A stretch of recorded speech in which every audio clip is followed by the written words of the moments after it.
ինձ վրա ցանկացած դեպք ինչ որ մի հետք թողում եմ, մանավանդ ինչը վերաբերում է երեխեքին, շատ ցավալի է։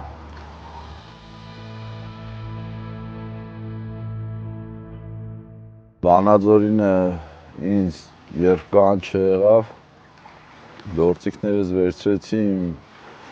գործընկերներիս հետ գնացինք այնտեղ, դեպքի վայրը տենալով անցա աշխատանքի։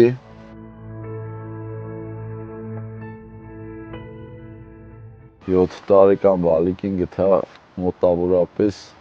դեպքի տեղից մի 500 մետր այն կողմից։ Ինքը ափի վրայից ծառը ընկել էր ջրի մեջ, փուճուրը գնացել էր ծառի տակ։ Շոշափելով թաթիկից գտա, հետո դժվարությամբ հանեցի այդ ծառների այդ ճյուղերի մեջից, սկսեցի արդեն հաջորդի որոնումը։ Տևեց մի քանի օր,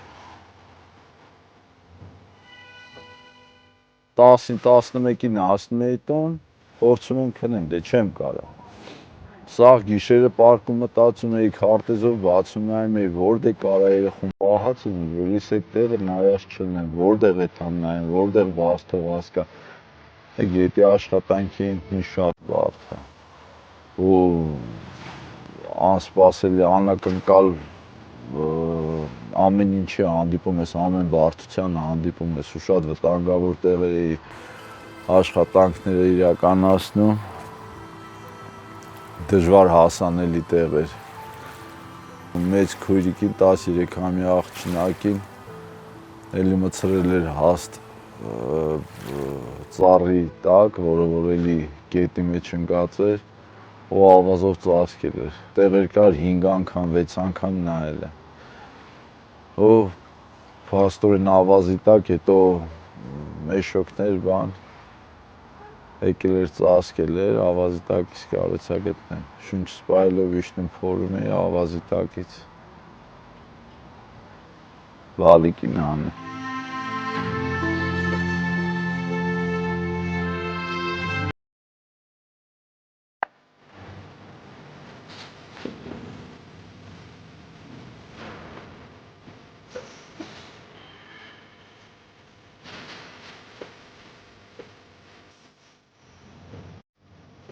Գնացել են հաց ուտել։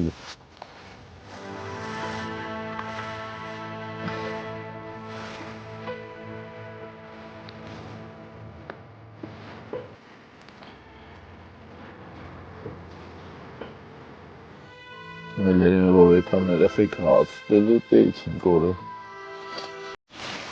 Դրանց է վրես ազդ մահաբու։ Երեխեք շատ եմ հանել։ Երեխեք եմ հանել, երեխա եմ հանել, ասենք իրա տոտիկների կուկուի ոտի չափ է ելի։ Տնից էլ են գերա պրոստեսի։